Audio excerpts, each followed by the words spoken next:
Some people, as you know, are not broke, not because they don't make money. They are broke because they never were taught what to do with money once they start making money. And that's a problem. So today, I want to talk about the most dangerous poverty in America right now. It's the invisible, I can't even say the word, invisible poverty. That's what that is called. But you know what's crazy about this though? What's crazy is this. So many people right now are making moves, and a lot of the time people are pretending to be okay, but they are living a quiet life of desperation. And I understand what's going on because, I mean, unfortunately, shit's about to hit the fans, and a lot of people are about to go through some really tough part. We got 18 months. That's it. 18 months. It's either you move up, or you come back down. Because the middle class, it's about to be evaporated. So, having said that, this is Dr. Kendi Thomas, and today, I'm going to cover with you guys, a lot of details about the invisible issues going on in the country, and how we can all overcome it. By the way, this is not limited to Miami or to Los Angeles or to New York, just to the US. This is all across the globe, and this is real, and this is true, and this is factual. So, having said that, some of the issues that people are dealing with right away. It's a lot of people are making good income, but they can't tell where their money is going. So that's a problem. And also, like people are very caught up on they want to wear like some of this like luxury clothing. Is it Gucci? Is this Louis Vuitton? Is it people are caught up with those things, looking for niche clothes, but they have a lot of issues, being able to financially reconcile, what's going on in their lives. Imagine, you could carry a cell phone that is worth a couple of thousands of dollars. You could wear shoes that is worth about $100 or $200. You could be wearing clothing that's worth another $200 or $300, and then you will still complain, about what's going on in your life here in the United States. It just it freaking bothers me. Why? Because priority are misplaced. People are caught up with luxury cars, and because it's the dream to drive nice cars. I want to drive your Range Rovers, your Bentleys, your Ferrari, your Lamborghini, and so on and so forth, or vacations. And it's like, okay, who is going to go through the world twice or more or better? So people are caught up with that, Or my neighbor went to Europe, so I have to go to Europe. What does your neighbor have to do with you? But, a lot of this stuff, or even people are competing in the area of followers. My God, I want to have the most followers. I want to go viral. I want to have 1 million people to follow me. But why though? Because financially, people are still trapped. Sienna, let me welcome you guys, okay? And all of you joining me right now. Thank you for showing that. Let's get everybody to be part of this. So the more the likes, the more the love, the more the algorithm will pick it up so people can actually be part of this. I really want a lot of people to hear this. So Sarah, thank you, for being a very valuable part of this. And for all of you that are live with us right now, again, share this with as many people as possible. But I'm talking about today a a very, very, very hidden financial poverty, that is hitting so much people. You're welcome, Sienna.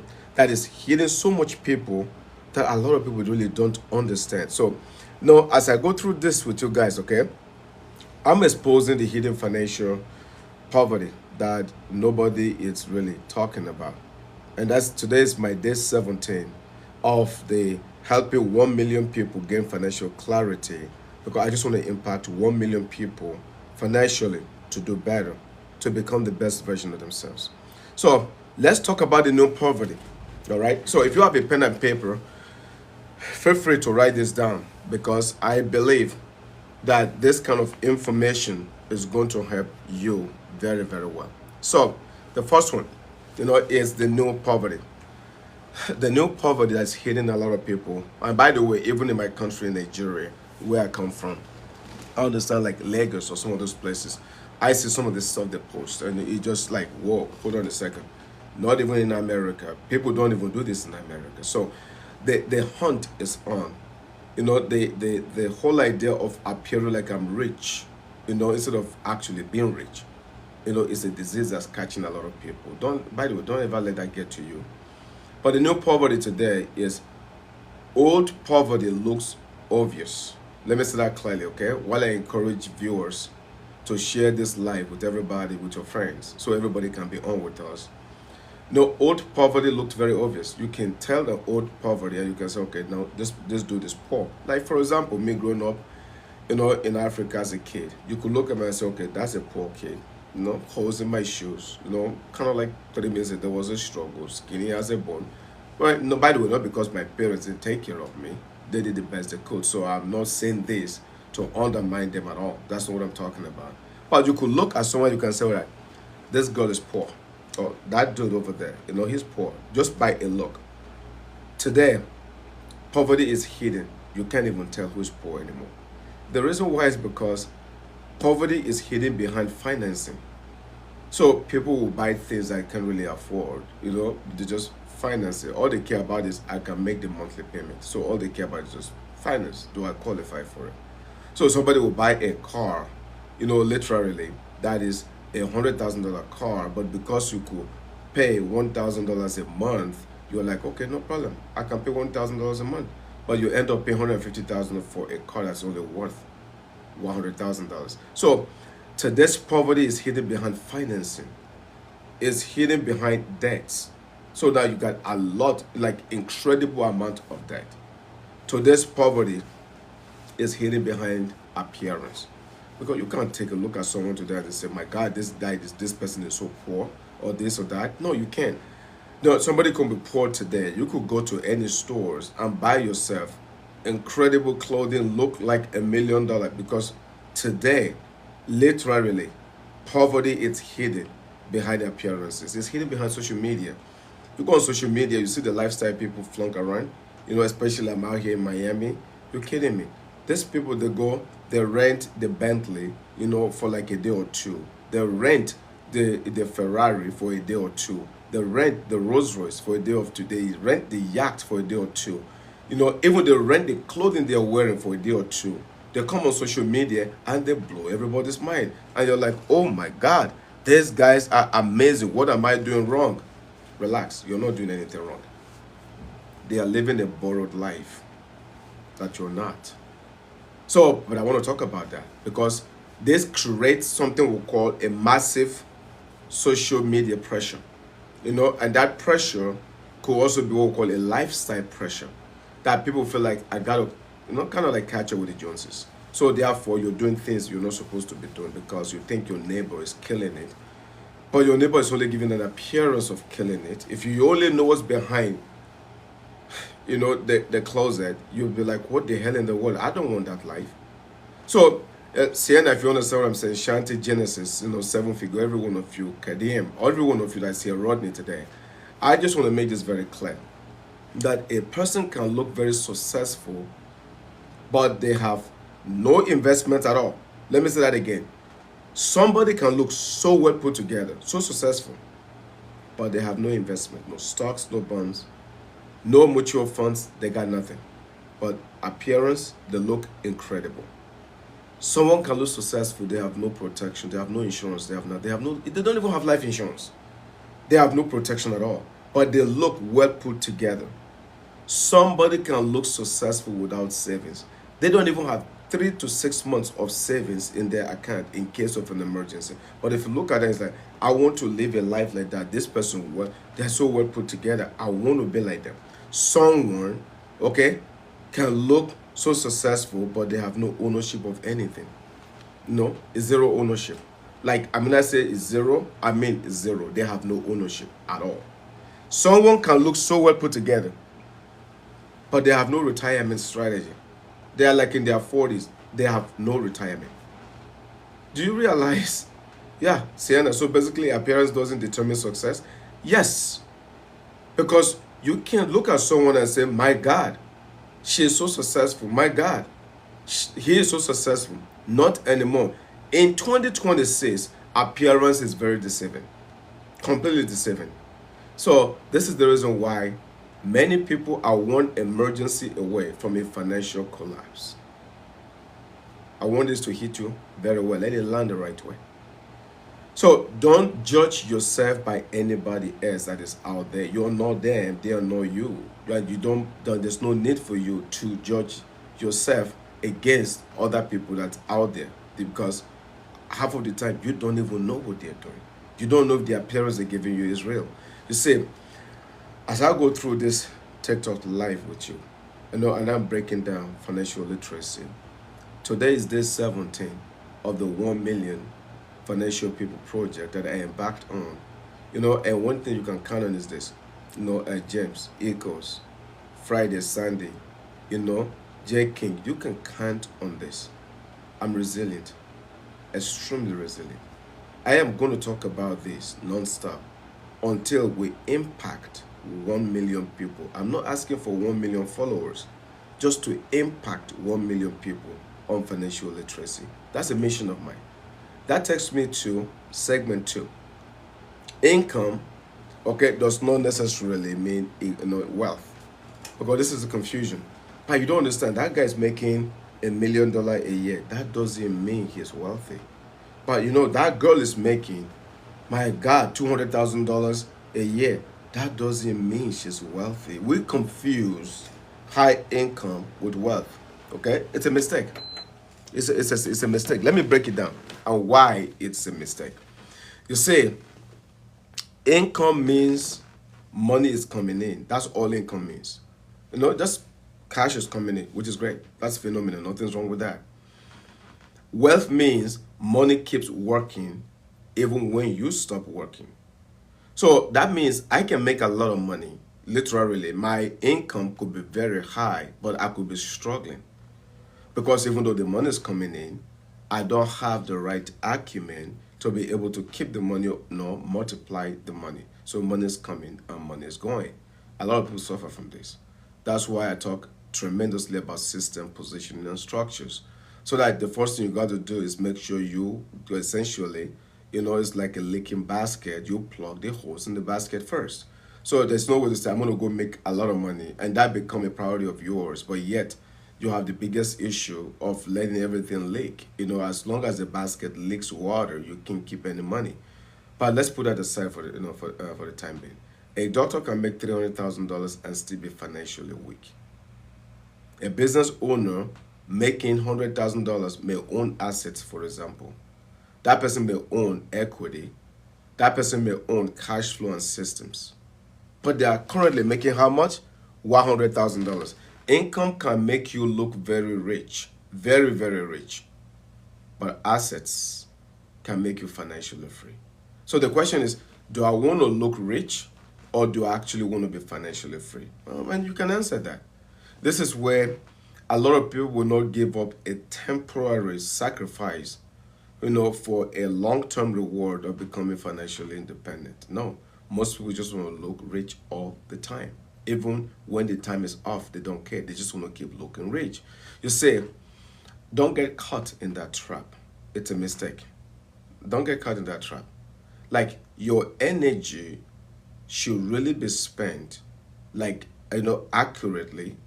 Ultimately, your energy should be spent in one area and one area only.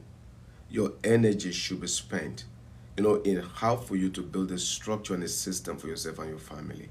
Now, that may take time. It may take 3 years, it may take 4 or 5 years.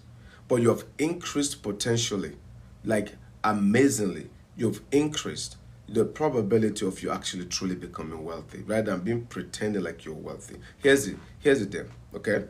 You say, we know the school system trained people to get grades, obey systems, work jobs, and survive. We know that. All the way from Africa to Europe to Asia to the Americas. Let's say go to school, what degree of my gets an engineer, is a doctor, is a this, is a that. What school did you go to? Or go to Princeton, Oxford, Harvard? Oh my God. And you forget it's a trap. When I mean it's a trap, it's a real trap.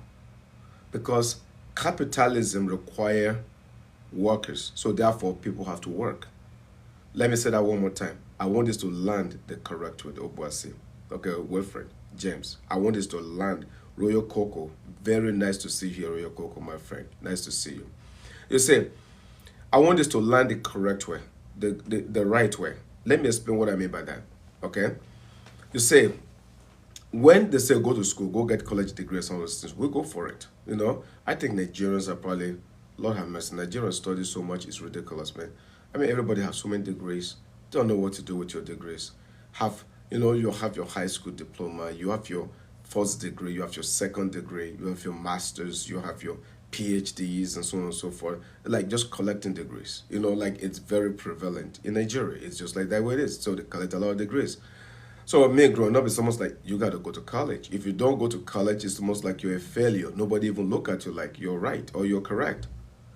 But guess what? We didn't realize that system was a servant class system, because the people who control the system, they need workers. So the idea of 9 to 5 is a phenomenal idea. Let me say that one more time. I know, some of you are like, what did you just say? Yes, you heard me right, okay? No, did you just say that? Yes, I did. I just said that. Let me say what I said one more time. The idea of 9 to 5, Royal Coco, that idea, it's an idea that was expressly put together to keep you poor. Why? They want to engage you, want to distract you, so that when you're engaged and distracted, you can't even plot against the existing power. By the time you make your home from work, you're tired. You just want to go to bed, eat, drink, go to bed. Like, okay, Monday, day 1, then let's go to day 2. So that system was orchestrated to keep majority of people busy, because the wealthy people don't do 8 hours. The wealthy people compress time. They work ungodly number of hours for 3 or 4 or 5 years, and they are done. And they do 2 hours a day. And everybody else, you spread out 8 hours every day for the rest of your life till basically you retire and die. So if you're looking at the system is orchestrated for what? For survivability. But the wealthy families, they think very different and they act differently, because they are driven by ownership. They are driven by what we call leverage. They are driven by what we call investing. They are driven by what we call tax minimization. They are driven by what we call asset protection, using all of the instrument of insurances. They are driven by what we call a long-term thinking. Pause for a second. When was the last time you sat down and you said, I really want to be a millionaire, and I'm giving myself a 5 to 10 years mark to go hit $1 million? And you actually sat down with a pen and a paper and you wrote and you wrote and you wrote and you wrote and you. When was the last time you did that? Or were you the one that you want to hit $1 million like almost every day? And you overnight? By the way, while you're doing this, I want to remind you, if you're not following me, follow me. You're going to get a lot of golden nuggets here. It will change your life.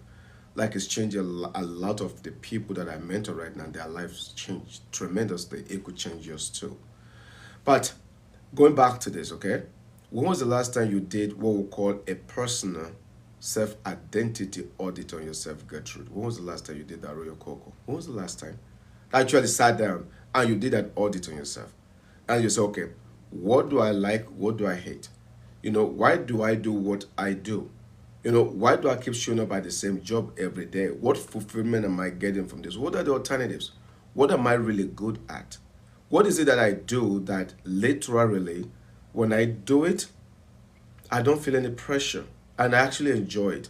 I'm actually doing it and I lost track of time because I'm so enjoying it. Like a musician will play music and love his music. He will forget to eat for 2 or 3 days. He just loves his music. He's in the studio. That's love, okay? Or maybe you're a therapist, but you just love to handle people's problems.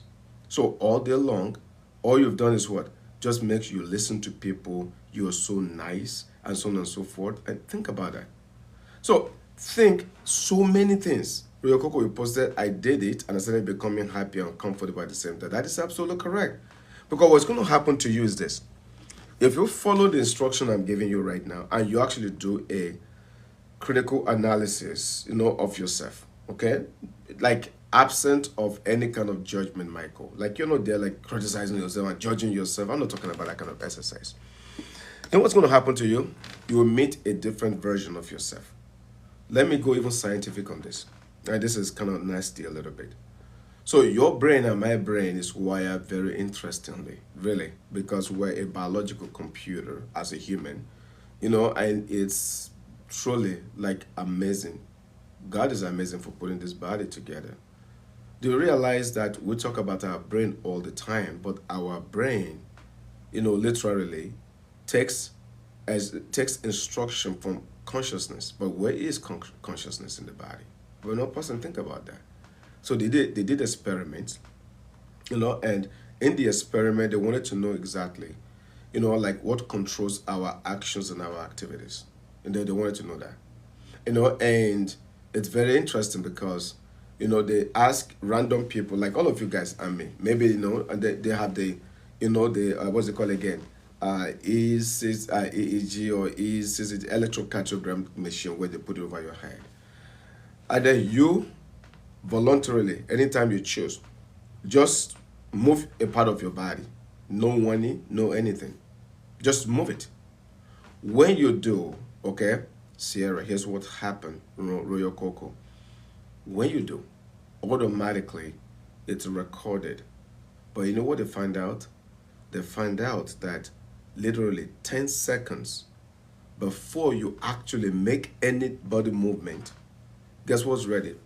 The brain, your nerves, the neural system were already in traction. They were already moving. So, hold on a second. Does that mean that something else controls the brain? Very interesting. Does it mean consciousness overrides brain activity? Pause and process this for a second. So does it mean decisions you're making right now, you're not really making those decisions? That literally something else is making those decisions for you? Huh. By the way, these are critical questions. So does it mean that you can't chart your own territory? That's not what that means. What it's saying is this, that as you prepare to do things, your whole entire body system, decisions have been made. Even before I got on live with you and before you decided to join me, you saw, oh wow, this guy is live. You make a split decision. Should I join this guy now or should I continue what I'm doing? I get nuggets from this guy. Okay, click, let me join the guy. Okay, so you came on with me. All right, cool. Or you're like, nah, boom. You click, you're off. But those decisions were made in split seconds, literally. But here's the point. Most people never know that consciousness sometimes overrides the brain. They never know, Royal Coco, that they can actually control, let me say that again, they can control the activities of their brain through the power of their consciousness. People don't know that. Let me explain this to you. The moment you're no longer operating, at the very basic level at all, so you're going to your alpha state, theta, delta, that kind of stuff. When you start operating at that level, you begin to see things that the average eye cannot see. This is why it's so special to talk to the right people, listen to the right audio, be mentored by the right folks around you, come to a live TikTok or a live IG like this, and actually take notes and learn, because your brain, it's very notorious one thing. It likes habits, so it stays there. Anytime you challenge your brain to do something else, your brain is like, what are you doing to me? Like, what are you doing to me right now? I was minding my own business, I was at peace, and here you are disturbing my peace. That's how the brain works. So it takes a conscious effort, a knowing effort, to be able to change your habits.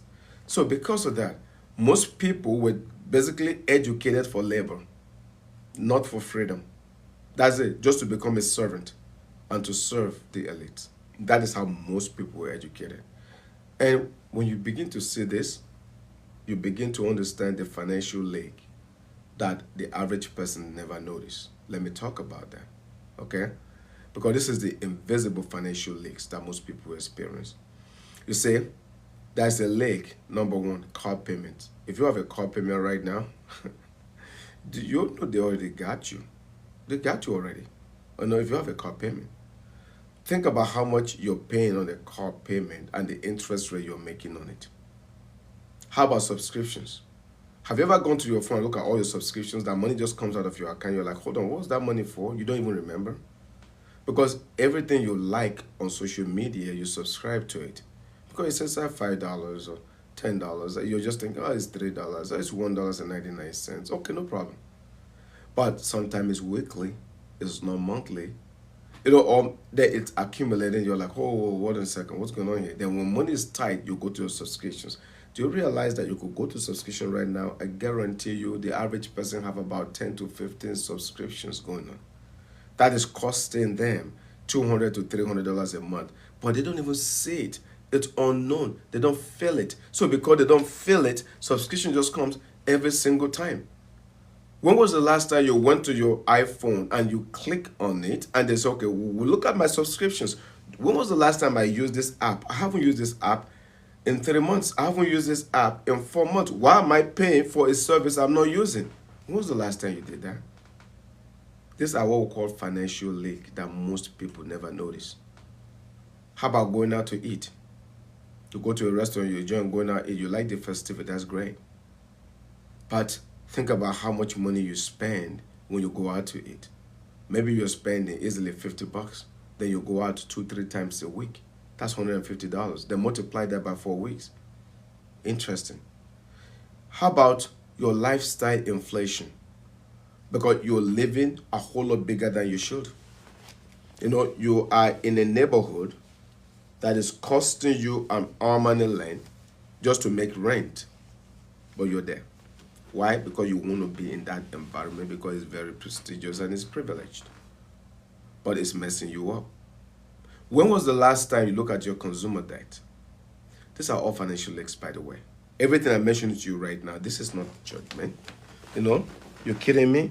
I've been through this. I know what's like. That's why I can articulate this with my eyes closed without even thinking twice. I can articulate this because I've been there. I know what's like, and it sucks, frankly speaking. So what's the point? I wouldn't want people to go through that. The more people make, the more people spend. Not because they need it, because society rewards appearance. So when you're making $100,000 now, you want to drive a nicer car.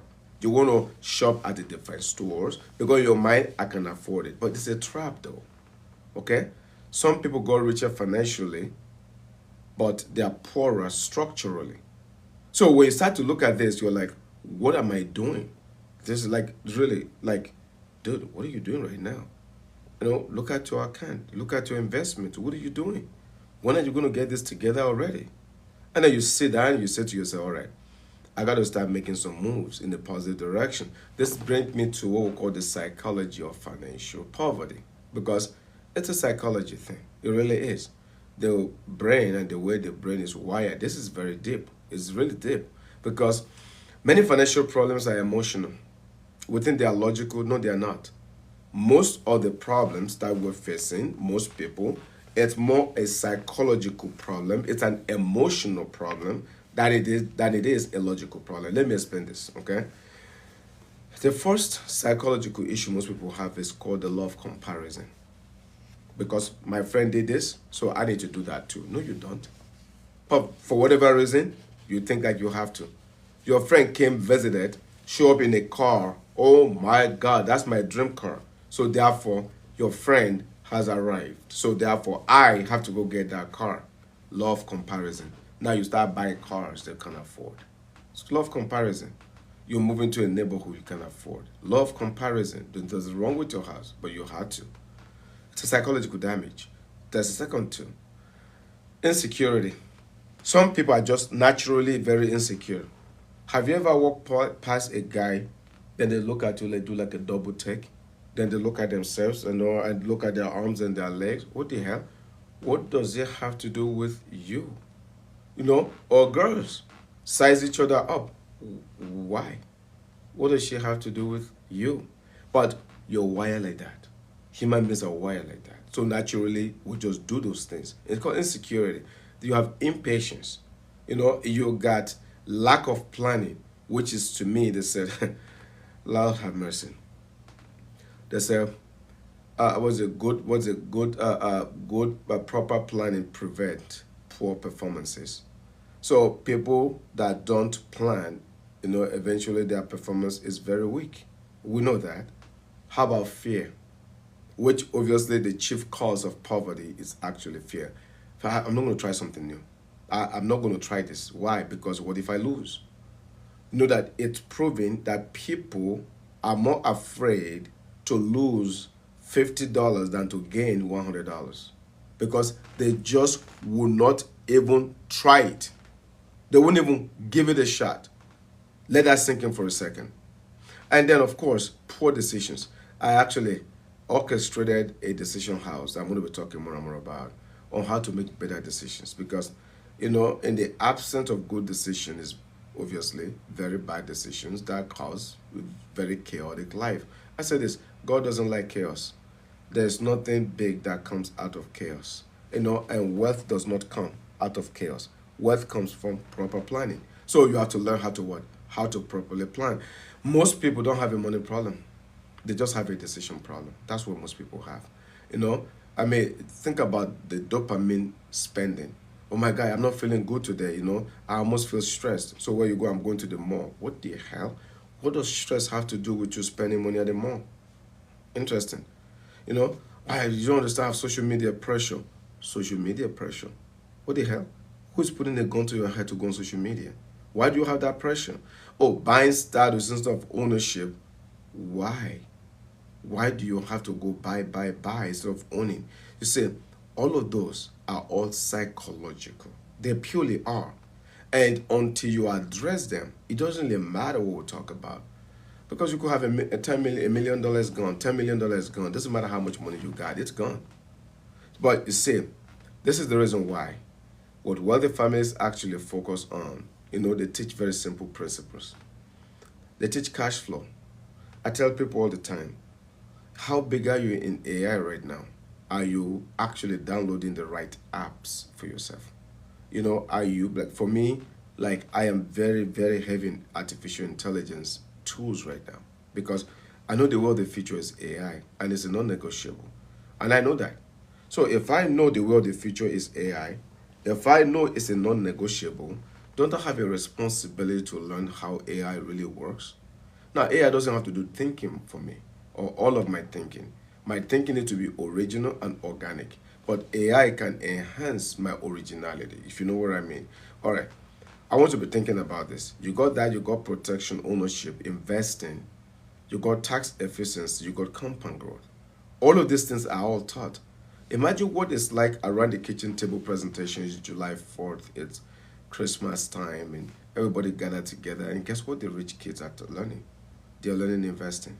Even the games they play, while everybody is playing with claims and more than, and clay and, whatever else everybody is playing with. Guess what they are playing with? They are learning exactly how to invest. And they actually have a game for that. And they win, they get chips. They lose, their chips is taken from them. So as little as they are already teaching them how money works. They're teaching them ROI, return on investments. They're teaching them exactly the laws of profit. They're teaching them things that an adult don't even know. But the kids are learning all these things. When was the last time you sat with your kids and started teaching them this kind of stuff? Candid question. This is what the wealthy people do. Now, they don't bash what they don't know because for some people it's ego. They have to be the king of the hill. So everything have to be centered on them.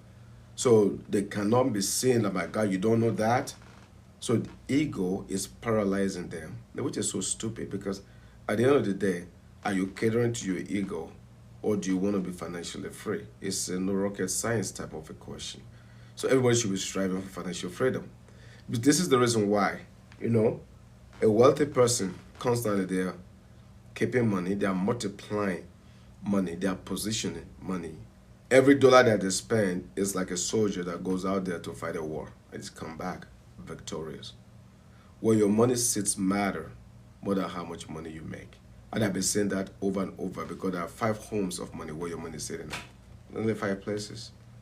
If your money is sitting under your pillow on a tree in a bank, it doesn't matter, it's the same thing. It's called fixed. That's it.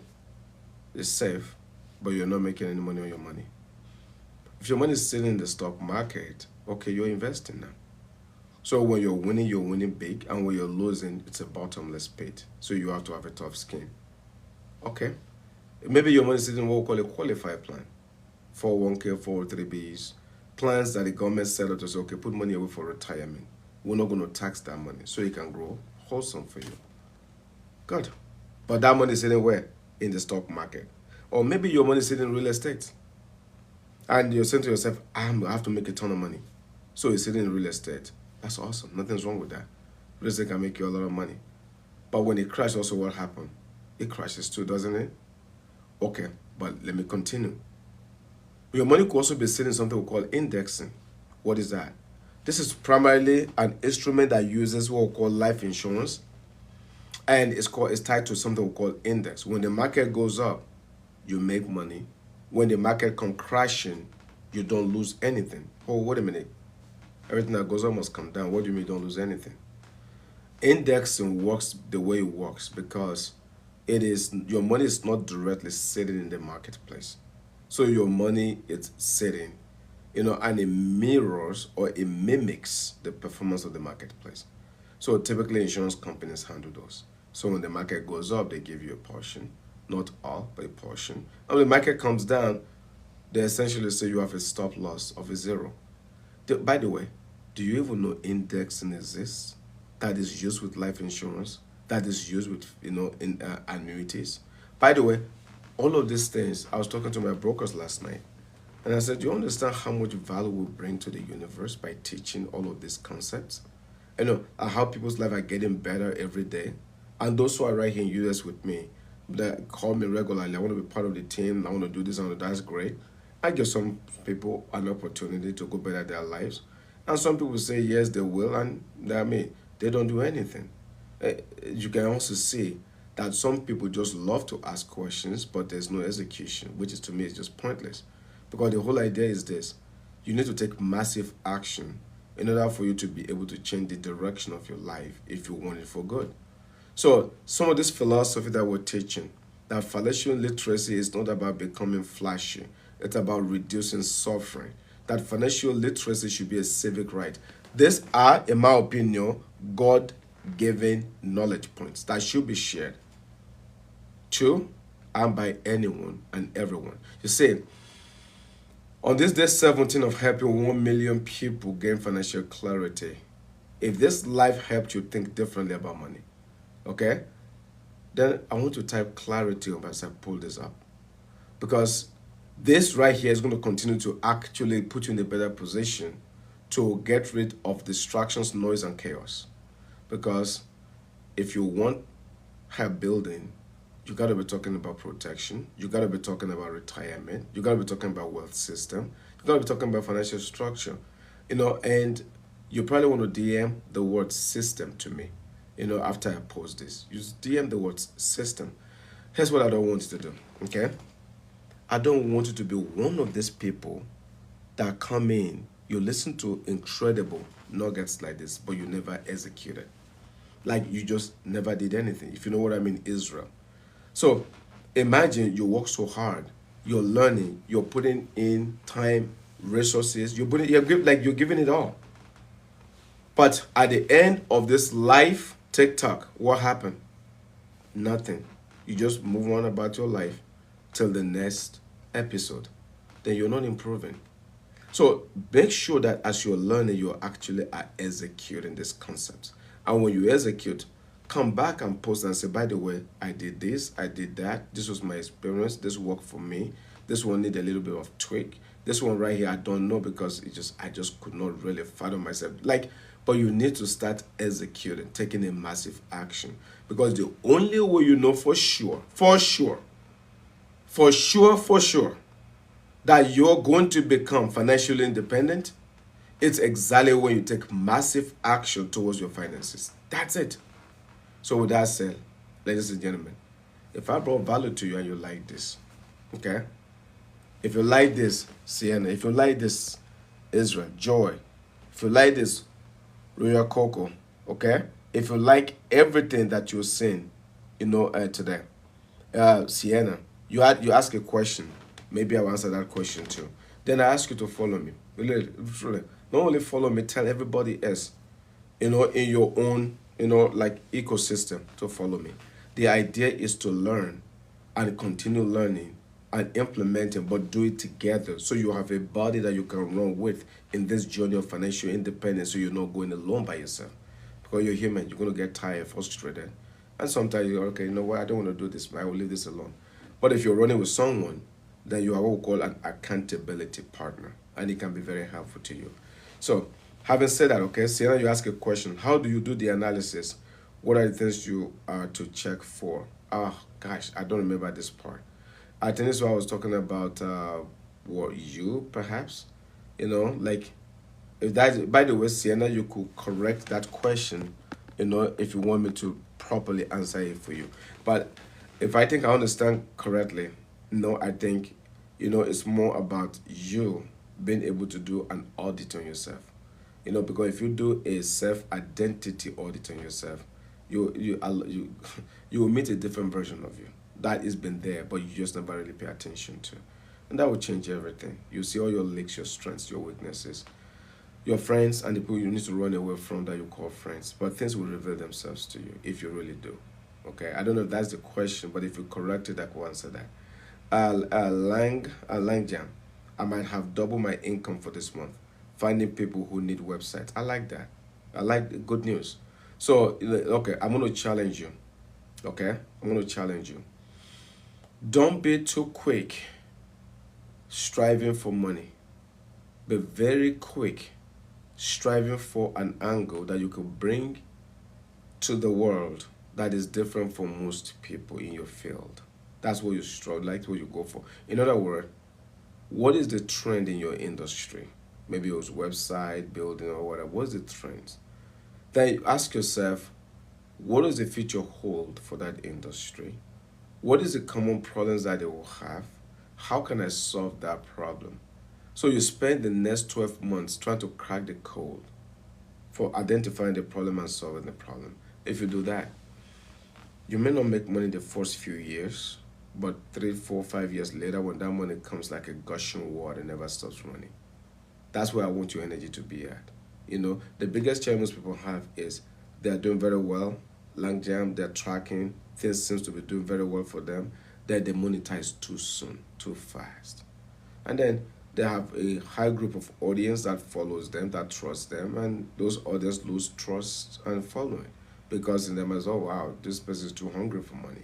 So what you want to do rather is spend tremendous amount of time, in the area of value proposition, and how you could be different. Like I mentioned, Elon Musk didn't make it a priority to be a trillionaire. It was Tesla, it was SpaceX, etc.